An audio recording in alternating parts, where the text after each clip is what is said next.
여러분, 우리가 신앙생활도 하고 또 살아가다 보면서 하나님의 음성을 누군가가 들었다라는 그런 말을 들으면은 좀 부럽기도 하고, 나도 우리 하나님의 음성 좀 들어봤으면 좋겠다 하는 그런 생각이 듭니다. 나는 왜 그런 음성 못 듣고 왜 그 성도님은 어떻게 듣게 되신 것일까?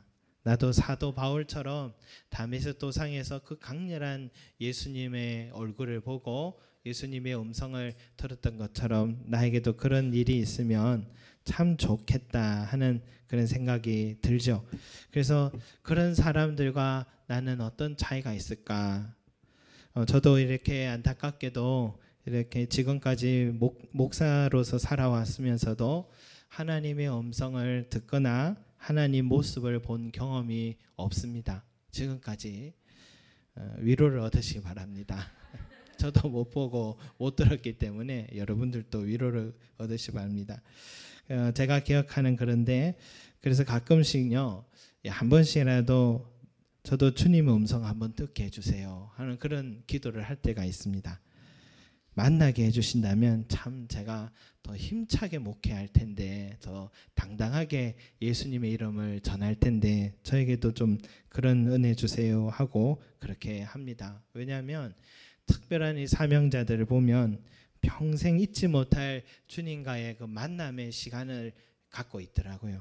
그는 거부할 수 있는 주님의 음성을, 할 수 없는 음성을 들으셨더라고요. 그래서 나에게도 저런 일이 있었으면 좋겠다 그런 생각을 합니다. 우리 기독교의 참 큰 신학자 하면 성 어거스틴이거든요. 성 어거스틴, 뭐 세상의 역사책에도 나오죠. 성 아우구스티누스라고 그렇게 또 나오는데, 이 성 어거스틴 이 목사님이죠. 목회자인데 그는 젊은 시절에 방황을 참 많이 할 때에 그의 어머니 그 모니카가 눈물로 그 자식을, 어거스틴을 위해서 그렇게 기도를 했습니다. 얼마나 방황을 많이 했는지 그렇게 눈물로 기도하니까 그때 그 어머니를 위해서 한 목사님이 그런 얘기를 했죠. 기도하는 어머니의 자식은 망하지 않습니다. 그게 바로 모니카 어머니에게 하셨던 말이에요. 그래서 그 유명한 말이 이 어거스틴에게 해당했던 그런 사람이었습니다. 그런데 그 사람이요, 도저히 변하지 않을 것 같은 사람이 회심을 하고 하나님께로 돌아오더니 나중에는 지금 교회의 역사상 가장 위대한 신학자로, 교회 감독이요, 또 수사학자요, 교육자요, 역사 철학자요, 심리학자요, 문학자요, 그리고 북아프리카를 다 통합한 그런 위대한 사역을 했던 사람으로 기억됩니다. 그가 설교와 저서들도요, 지금도 많은 신학자들이 그런 얘기를 합니다. 어거스틴은 서양 기독교가 말하라는 모든 것의 기초를 이루고 있다. 얼마나 방대한지, 한 사람이 이만큼도 생각해낼 수 있을런지 싶을 정도로 모든 분야를 다 다루었다. 서양 기독교 사상은 어거스틴을 계속 인용하는 각주에 지나지 않는다라고 그렇게 말했을 정도로 훌륭한 사람이 되었던 것입니다. 그런데 그 사람이 이렇게 위대한 인생을 살게 된 것은요, 이 하나님의 음성을 들었던 그만의 특별한 순간이 있었기 때문입니다. 그가 아주 심각하게 방황하고 또 신앙으로 늘 죄책감으로 고통하고 울고 있는 어느 날 갑자기 이웃집에서 소년의 소리인지 소녀의 소리인지 구분이 되지 않는데 이런 음성이 들려왔습니다. 그게 노래처럼 반복되어서 들려왔는데 이런 거예요. 들고 읽어라, 들고 읽어라 라는 그런 노래소리가 들리는 거예요. 처음에는 이게 무슨 소린가 가만히 생각을 듣고 있는데, 그런데 그것이 성경을 펼쳐서 그것을 들고 처음 눈에 들어오는 그 말씀을 읽어라 하는 그 하나님의 명령으로 그에게 다가온 것입니다. 그래서 얼른 성경책을 놓아두었던 곳으로 빨리 달려가서 그곳에서 성경책을 들고 펼쳤습니다. 그리고 첫눈에 들어오는 구절을 읽었습니다. 우리도 이렇게 할 때가 있잖아요. 펼쳐서 이 말씀이면 내 말씀이다 할 때 있는데, 사실 어거스틴이 그래 했었습니다. 그렇게 펼쳐서 읽었는데 마침 그곳에 이런 말씀이 있었어요. 방탕하거나 술 취하지 말며 음란하거나 호색하지 말며 다투거나 시기하지 말고 오직 주 예수 그리스도로 옷 입고 정욕을 위하여 육신의 일을 도모하지 말라라는 로마서 13장 13절 14절 말씀이 처음 눈에 들어왔고 이것이 어거스틴에게 충격적으로 다가왔습니다.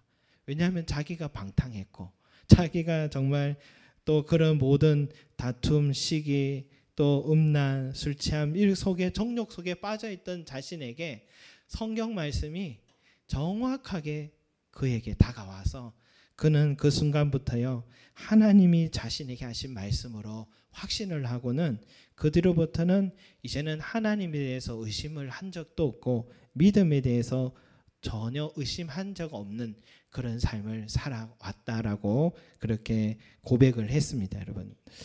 여러분 이처럼 하나님의 음성을 듣는다라는 것은요 한 인생을 새롭게 바꾸는 힘이 있습니다. 음성이지만 그 말 음성 속에는 하나님의 인격과 존재가 들어있기 때문에 이런 것이 바로 그 음성을 듣는다는 게 어쩌면 하나님 만나는 것이기도 합니다. 그렇게 하나님을 만나게 되면요 그 삶은 전혀 새로운 삶을 살게 되는 것입니다. 그러고 보면 성경에 하나님 만난 사람 누가 있나 보니 모세가 있더라고요. 모세가 호렙산에서 불타는 듯한 떨기나무에서 하나님의 음성을 듣죠. 그 음성을 들으니 그렇게 왕을 피해서 도망했던 사람이 다시 바로 왕을 향해서 달려가서 내 백성을 보내라 하고 담대하게 외쳤고 또 양 치던 사람이 수백만이나 되는 사람들을 데리고 인도하는 광야로 인도하는 그런 지도자가 되었던 것입니다. 그렇게 변하게 된 것은 하나님의 음성을 들었기 때문이죠. 야곱은 어땠습니까? 사실 그의 형의 위협을 피해서 도망갔고 이제 지쳐서 차라리 날 죽이시라 하고 베델쯤에 도착해서 들어 누웠던 그리고 돌을 베고 누웠던 그런 사람인데 바로 그때의 꿈속에서 사닥다리가 보이고 천사가 오르락 내리락 하면서 그 사닥다리 제일 위에서 하나님이 서 계신 모습을 보고 하나님이 자기를 향해서 하셨던 음성을 들었습니다. 바로 그러한 음성을 듣고부터 다시 야곱이요 일어서서 가야 할 길을 계속해서 달려가고 인생이 변화되는 그래서 그 땅을 베델 땅이라고 항상 잊지 않는 그런 변화의 시점이 된 것이죠. 야곱의 할아버지 아브라함은 어떻습니까? 성경에 아브라함은 하나님의 벗과 같다라고 했을 정도로 그만큼 하나님과 많은 대화를 나눈 사람입니다. 그리고 또 다윗은 나단 선지자를 통해 하나님 음성 듣고 또 히스기야 왕은 이사야 선지자를 통해서 하나님의 음성을 늘 들어왔습니다. 그러니까 앞에서도 말씀드렸듯이 사도 바울도요 그가 하나님의 음성을 듣고부터 완전히 새로운 삶으로 살아간 것입니다. 사랑하는 성도 여러분, 이곳에 계신 저와 여러분 모두가 이처럼 이 하나님을 볼 수 있는 은혜를 있기를 소망합니다. 하나님 음성 듣는 은혜 있기를 소망합니다. 하나님의 음성을 듣는 축복이 얼마나 소중한지 그러면 우리가 이 하나님의 음성을 어떻게 들을 수 있느냐 그것을 알고 싶습니다. 저도 알고 싶습니다. 어떻게 하면 하나님의 음성 듣고 하나님 볼 수 있을까? 그게 오늘 예수님이 얘기해 주시는 것 같아요. 예수님이 이렇게 말씀하시다네요. 마음이 청결한 자는 복이 있나니 그들이 하나님을 볼 것이며. 이 말씀 들으면 더 멀어지는 느낌 받습니까? 우리는 청결할 자신이 없어서 참 비결은 마음이 청결한 자가 되는 것입니다, 여러분. 하나님을 본 사람들을 보면 참 마음이 청결하다는 게 그런 것일까? 그런 생각들 정도로 아브라함을 생각해 봅시다. 조카 롯이 참 자격도 없는 사람이 먼저 좋은 땅 고르게 하고 자기가 또 새 옷 입게 하고 자기 헌옷 입겠다 하고 그렇게 양보하는 이 아브라함의 모습 그리고 또 모세가요 백성들이 그렇게 무례하게 그렇게 행동해도 또 온유하게 참고 이런 모습 보면 이 사람들 보면 자존심도 없는 사람 같아요. 자아가 없는 사람들 같아요. 자기 고집이 없는 것 같아요. 내 뜻을 내세우기보다는 항상 다른 사람을 높여주고 양보하고 그런 마음의 그릇이 참 넓은 것 같습니다. 바로 하나님을 본 것이 이런 어쩌면 이런 성품 때문에 이런 성품들이 바로 마음이 청결하다고 해서 그들이 하나님을 본 것은 아닐까 우리가 그렇게 짐작을 해볼 수 있는 거죠. 그런데 그렇게 보기가 또 어려운 부분이 있습니다. 왜냐하면 다른 사람들이 또 걸립니다. 특히 야곱 같은 사람이죠. 야곱은 자아가 아주 강했습니다. 자존심도 셌고 고집도 셌고 장자권을 태어날 때부터 빼앗으려고 동생으로 안 태어나려고 했고 결국은 장자권을 얻어낸 사람입니다. 아주 보통 사람이 아니죠. 또 삼촌 라반의 집에 피해 가서 나올 때는 삼촌 라반의 모든 그 상당한 재산을 다 몰수해 버리는 그런 야곱이었죠. 약복 강가에서도 하나님하고도 앉으려고 싸움하면 씨름해서 결국은 하나님께도 이긴 사람이었습니다. 바울도 어떤 사람입니까? 대제사장에게 그리스도인들을 내가 잡겠다고 굳이 그렇게 안 해도 되는데 자기가 잡겠다고 영장을 받아가지고 다메섹 도상으로 갔고 왜 그렇게 했을까? 바울은요 충분히 나중에 국회의원까지 승진할 수 있는 그런 젊은 유망한 사람이었거든요. 그래서 이럴 때 아주 뉴스에 나오고 또 큰일을 하고 하면 그런 야망이 이 바울에게 없었다 할 수는 없을 것 같습니다. 그런데 여러분 이런 야망과 아집과 고집이 이래 셌던 사람인데도 불구하고 야곱과 바울은 하나님 만났습니다. 위로가 되는데 이런 사람도 만납니다. 그렇게 되면 여러분 마음이 청결한 자가 하나님 본다 할 때 마음이 청결하다는 것은 뭐 온유한 마음이다 욕심 없는 마음이다 하는 이 성품의 문제는 아니라는 생각도 듭니다. 성품의 문제는 아니라는 생각이 들어요. 몇 개월 전에 우리 SWC 목회자분들이 한 8명 모여서 애니어그램이라는 심리 분석을 한번 서로 해봤습니다. 해보니까 정말 다양한 부류로 성품들이 나오더라고요. 똑같은 목회자인데도 다 각자가 다양한 성품을 가지고 있습니다. 그럼 우리는 나와 좀 다르면 나쁜 성품, 나와 맞으면 좋은 성품 이렇게 성품을 간단하게 구분을 많이 하지 않습니까? 그런데 그게 다 편견이구나 하는 것을 해보면서 알게 됐습니다. 어떤 사람은 완벽을 추구하는 사람이 있더라고요. 원래부터.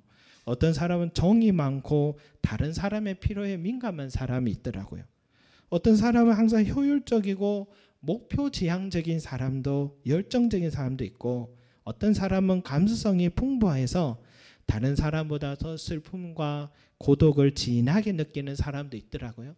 어떤 사람은 안정을 추구하는 충실한 사람이 있고 어떤 사람은 즐거움을 추구하는 계획하는 사람이 있고 강함을 추구하는 자기 주장을 강한 사람이 있고 어떤 사람은 조화와 평화를 추구하는 사람 이렇게 해서 한 9가지의 성품으로 이렇게 기질로 나누더라고요.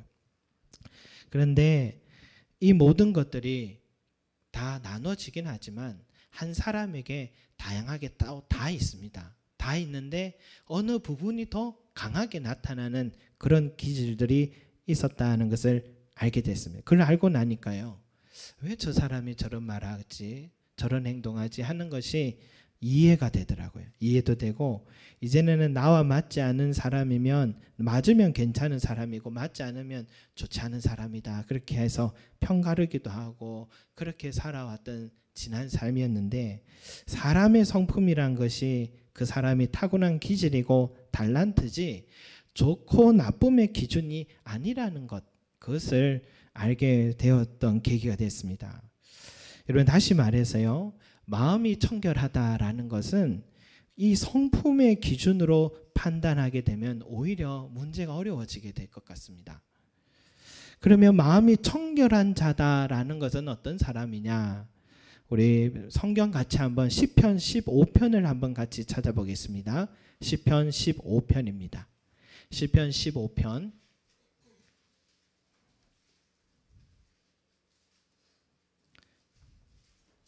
시편 15편 말씀 한번 찾겠습니다.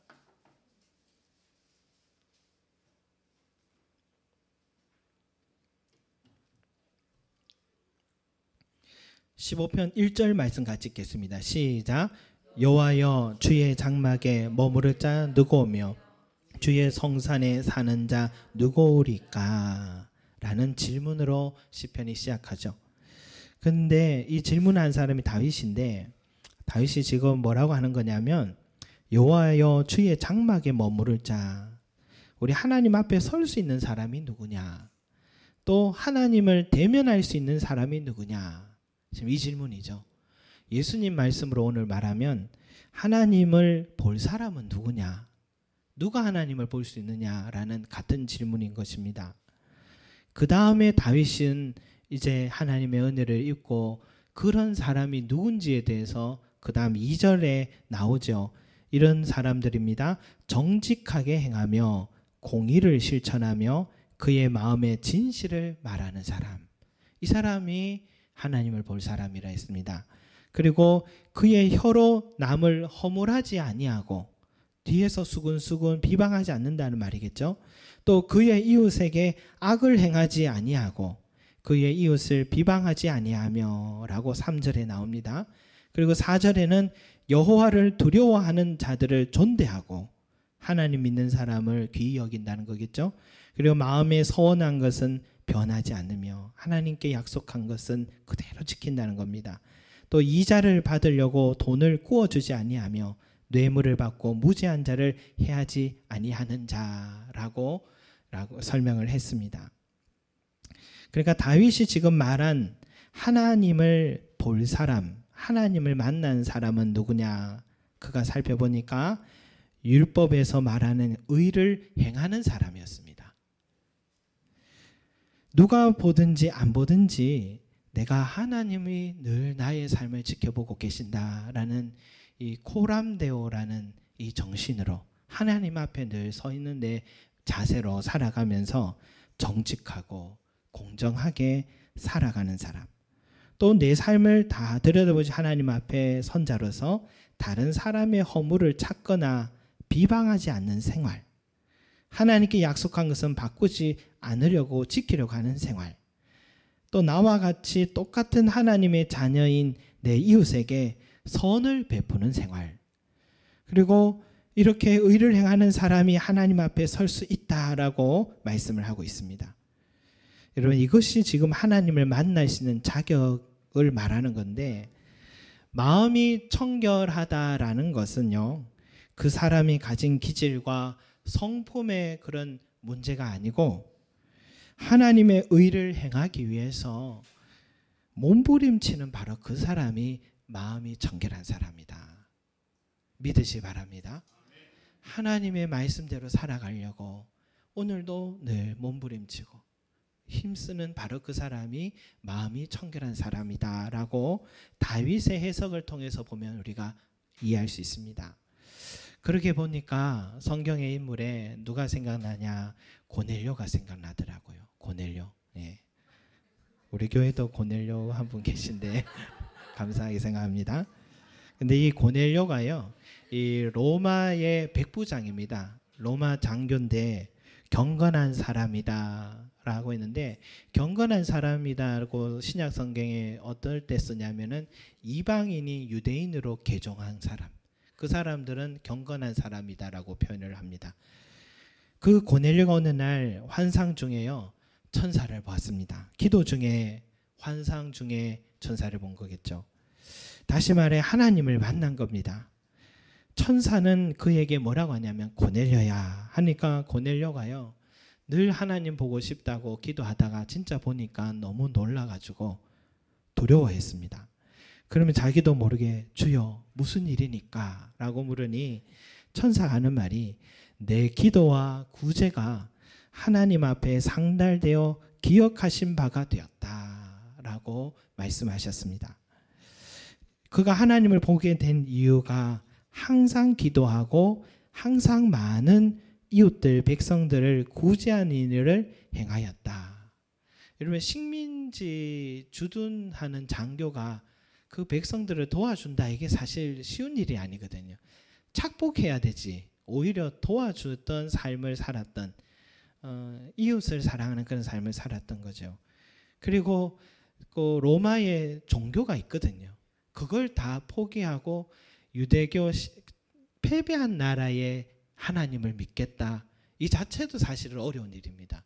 그러니까 이 사람이 얼마나 하나님을 사랑하고 얼마나 말씀대로 이웃들을 사랑했는지, 그것을 보고 하나님께서 감동되어서 하나님이 천사를 보내어 고넬료를 만나주신 것입니다.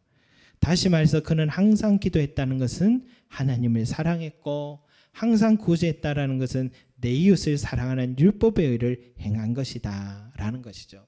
그래서 마음이 청결한 자란 바로 이 고넬료가 생각납니다. 고넬료가 바로 청결한 사람이구나. 하나님을 사랑하고 내 이웃을 사랑하는 삶, 실천하는 삶. 저는 목회자이기 때문에 유심히 삶, 신앙 이런 관계를 늘 살펴보죠. 그게 뭐 제가 하는 직업인 것 같습니다. 늘 그 부분을 늘 살펴야 되는데, 저의 눈이 좀 작기는 해도 예리하게 예비하게 보는데, 여러분 그래 생각되지 않습니까? 제 눈이 안 보여서 그럽니까? 뭘 예리하게 관찰했냐면, 내가 말씀대로 살려고 하니까 하나님의 은혜는 더 풍성해지는 것 같습니다.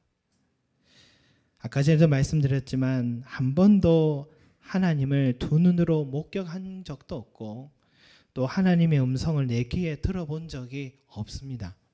제 기억은 정말 그래요. 그러나 하나님을 느낀 것은 수도 없이 많습니다. 하나님을 느낄 때는 참 수도 없이 많습니다. 최근에 돌아가신 유명한 이 스티븐 호킹 박사님이 죽으시면서 유고집에다가 이렇게 결론 내렸다죠. 신은 없다라고 그렇게 결론을 내렸다는데, 권위 있는 사람이 그렇게 얘기하니까 뉴스에도 나오더라고요. 그런데 아무리 권위 있는 사람이 하나님이 없다라고 하더라도 저는 그 말에 동의가 되지가 않습니다. 아무리 동의하고 싶어도 동의가 되지 않습니다. 왜냐하면 내 삶에 하나님이 존재하지 않고서는 일어날 수 없는 일들이 셀 수 없이 너무 많았기 때문입니다. 그러니까 남이 뭐라고 해도 이 성경의 하나님을 부정할 수가 없습니다. 여러분의 삶도 그러리라 믿습니다. 내가 예수님을 믿고 난 이후부터 지금까지 정말 다양한 하나님의 존재를 우리 모두가 느껴오고 있습니다. 그런 하나님을 느낀 경험들이 하나님을 가까이 하고 그 뜻대로 살아가려고 할 때는 더 강하게 다가오고, 또 하나님의 뜻과 멀어지려고 하면은 또 하나님을 느끼는 느낌이 점점 멀어지는 느낌을 받는 거죠. 최근에 우리 오늘 또 이렇게 오셨는데, 우리 위금순 집사님의 간증을 제가 들었습니다. 위금순 집사님이 간증이 최근에 우리 송림 사동에 갑자기 재개발이 또 이루어지게 되어서 또 빨리 새로운 집을 또 알아봐야겠다 하는 마음에 해서 여기저기 알아보시다가 여기에서 걸어가기는 조금 거리가 되는 거리를 또 집을 하나 보았는데, 그나마 또 괜찮은 참 집인 것 같아서, 그래서 적지 않은 계약금을 걸어놓고 이미 계약을 하게 됐습니다. 저도 그 소식 듣고서 아이고, 우리 집사님 지금까지 이렇게 교회에 걸어서 올 수 있는 거리였는데 멀리 가시면 안 되는데 하는 마음에 좀 아쉬움은 있었죠. 우리 집사님 가까이 계시면 좋겠다 하는 마음은 있지만, 그러나 우리 삶의 여정들이 우리 뜻대로 하는 것은 아니니까 하나님의 뜻에 맡겨야지 하고 우리 집사님 좋은 곳으로 인도해 주세요 하고 기도는 드렸죠. 그리고 지난주 수요일 저녁 예배 때 오셔서 예배를 마치고 우리 집사님이 간증을 하시는 거예요. 우리 집사님이 계약을 하고 나니까요, 갑자기 눈물이 나더랍니다. 우리 송림 제자교회 성도들과 지난 시간들도 생각이 나고, 참 이 교회에 가진 정도 있고 여기서 만난 하나님도 계시니까, 그래서 이제 최종 계약을 앞두고서 이제 가기 전에 교회로 올라오셨습니다. 올라오셔서 문을 잡고 여는 순간부터 눈물이 나기 시작하는데 계속 눈물을 흘리셨답니다. 이렇게 기도했대요. 하나님, 저 어떡해요? 저 그 집 가기 싫어요. 근데 계약금 이미 지불해버렸어요. 그런데 너무너무 가기 싫어요. 안 가게 도와주세요 하면서 기도를 하셨습니다. 여러분, 이미 계약은 됐고 이제는 안 갈 수는 없잖아요.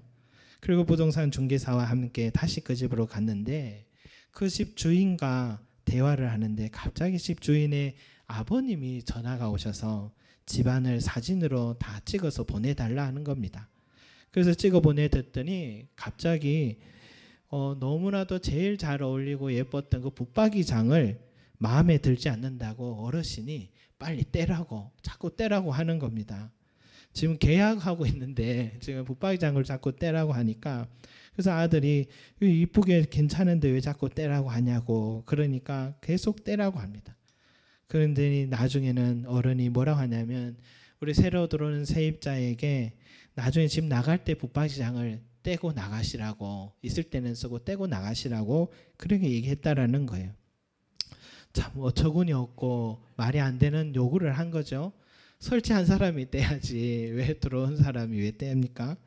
너무나도 황당하니까 집주인도 너무 미안하고, 그래서 유순 지사님이 그러면 우리 이 계약은 취소하는 걸로 합시다. 그러니 오히려 그 집주인이 너무 미안한 마음으로 바로 계약금을 다 다시 돌려주고 집사님이 기쁜 마음으로 돌아오면서 예, 참 울면서 기도했던 그 기도, 우리 하나님께 기도했던 그 기도를 들어주신 그 기쁨과 감사함으로 이제 교회 가까이에 여유 있게 집을 알아보겠다라고 간증을 하시면서, 제가 낮에 이렇게 교회 잘 와서 기도를 잘 안 해봤는데 교회 와서 기도해 보니까 이렇게 응답이 잘 되는 거 보고 참 하나님 살아계신 것을 느꼈다라고 간증한 것을 들었습니다.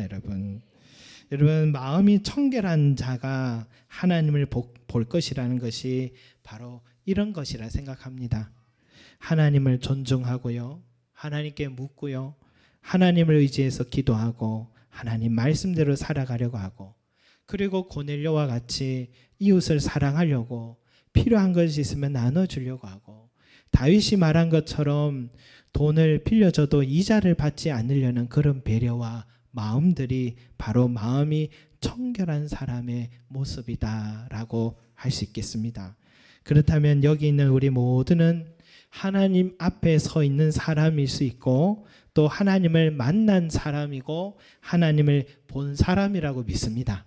저와 여러분들 모두 다 하나님 만난 사람들입니다. 봤습니다. 언제 봤냐 그러면 얘기하시기 바랍니다.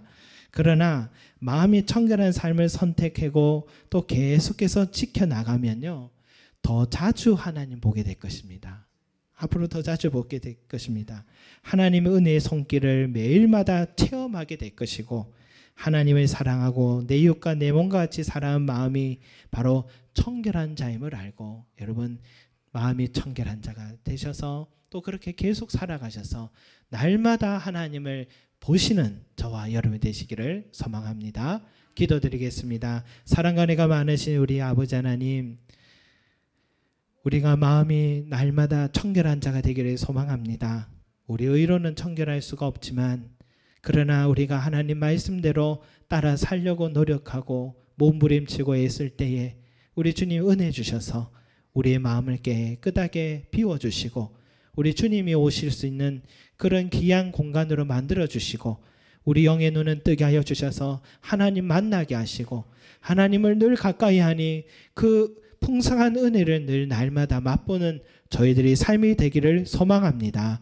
오늘도 우리 주님을 최고로 여기게 하여 주시고, 주님 중심으로 살아가게 하여 주시고, 우리의 영의 눈을 날마다 뜨고 주님 만나고, 만난 주님 늘 자랑하고 간증하는 우리 삶이 되게 도와주시옵소서. 감사드리고 예수 그리스도 이름으로 기도드립니다. 아멘.